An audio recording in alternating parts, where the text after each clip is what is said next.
Здравствуйте, дорогие зрители! Добро пожаловать на мой канал! Сегодня готовим торт со сметанными коржами и сметанно-шоколадным кремом. Ингредиенты доступны, и все делается просто и достаточно быстро. Приготовление торта начнем со сметанных коржей. Готовить их будем на сковороде без использования духовки.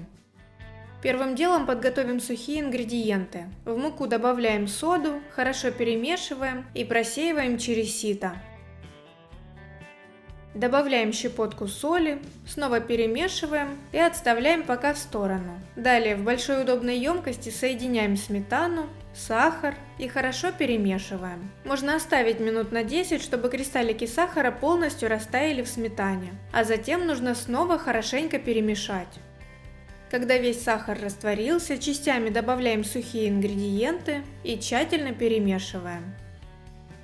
Я добавила муку в 2 захода. Когда лопаткой перемешивать в миске стало тяжело, переходим на рабочую поверхность. Выкладываем тесто на стол, присыпанный мукой. Сверху теста тоже посыпаем мукой и вымешиваем руками до тех пор, пока оно соберется в шар. В процессе замешивания по надобности подсыпаем муку. Долго месить не нужно, когда тесто стало однородным, перестало липнуть к рукам и к столу, значит готово. Теперь тесто раскатываем вот в такую колбаску и делим на 8 частей. При желании можете воспользоваться весами, чтобы все кусочки были абсолютно одинаковыми. Я делю на глаз. Каждый кусочек скатываем в шарик и перекладываем на доску, присыпанную мукой. Накрываем пакетом или пищевой пленкой, чтобы тесто не подсыхало. И сразу же начинаем раскатывать тесто. В холодильник убирать не нужно. Берем один кусочек и раскатываем под диаметр своей сковороды. По необходимости подсыпаем муку, чтобы тесто не липло. Я обрезаю коржи кольцом диаметром 22 см.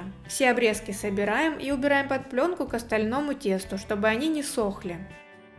Аккуратно берем раскатанный корж, по возможности стряхиваем излишки муки и переносим его на разогретую сухую сковороду. Обжариваем на средне-низком нагреве с 2 сторон. Когда корж слегка зарумянился, аккуратно переворачиваем его на другую сторону. Когда низ тоже зарумянился, снимаем корж со сковороды и даем остыть на доске или решетке. Так поступаем со всеми подготовленными кусочками теста. Пока один корж выпекается, раскатываем следующий. Коржи очень быстро остывают, поэтому я сразу складываю их стопочкой друг на друга. От оставшихся обрезков отделяем кусочек для того, чтобы сделать 9-й корж, а из остатков делаем корж для крошки, который будем обсыпать наш будущий торт. Корж, предназначенный для крошки, зажариваем немного больше, чем основные. Остывший корж для крошки измельчаем любым удобным способом. Я воспользовалась измельчителем. Вот такая крошка должна получиться. Готовим сметанно-шоколадный крем. В небольшой ковшик выливаем молоко и высыпаем сахар. Помешивая, нагреваем молоко до появления активного пара и полного растворения крупинок сахара.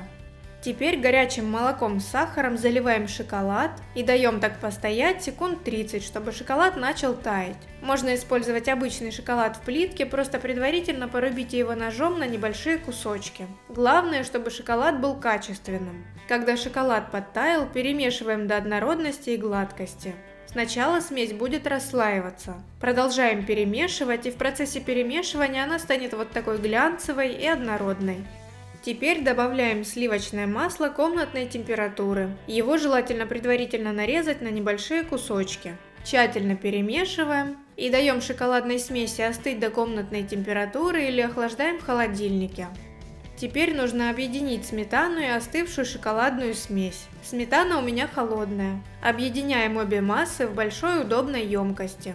В шоколадную массу сначала добавляем немного сметаны и перемешиваем, чтобы сравнять температуры, а затем выкладываем всю оставшуюся сметану и перемешиваем до однородности. И вот такой очень вкусный сметанный шоколадный крем получается в результате. Приступаем к сборке торта. Донышко раздвижного кольца, установленного в диаметре 22 см, затягиваем пищевой пленкой, чтобы нигде ничего не вытекло. Ставим кольцо на подложку, внутри прокладываем ацетатную пленку и укладываем первый корж. Затягиваем кольцо по диаметру коржа и фиксируем зажимом.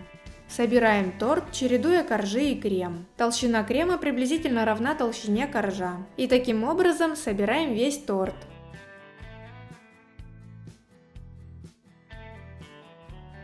Укладываем последний корж и смазываем небольшим количеством крема. Накрываем собранный торт пищевой пленкой и оставляем на 1 час при комнатной температуре, чтобы коржи быстрее и лучше пропитались, после чего убираем в холодильник для окончательной пропитки и стабилизации. Остатки крема накрываем пищевой пленкой и убираем в холодильник, он нам понадобится позже. Когда тортик отстоялся, стабилизировался и хорошо пропитался, извлекаем его из формы. Снимаем кольцо и убираем ацетатную пленку. Накрываем чистой подложкой, переворачиваем торт и снимаем нижнюю подложку с пищевой пленкой. Покрываем торт оставшимся кремом по бокам и сверху. Крема много не нужно, главное, чтобы прилипла крошка. Сильно выравнивать тоже не обязательно. По желанию можно сделать узор наверху торта при помощи шпателя с зубчиками, чтобы получились вот такие легкие волны. Теперь осталось посыпать бока торта крошкой, и он полностью готов. Можно резать и подавать к столу. К таким коржам вы можете выбрать другой, свой любимый крем. Если крем будет более плотный и густой, то коржи можно дополнительно пропитать. Готовьте с удовольствием и делитесь в комментариях своими мыслями об этом рецепте. А на этом сегодня все. До встречи в новом видео.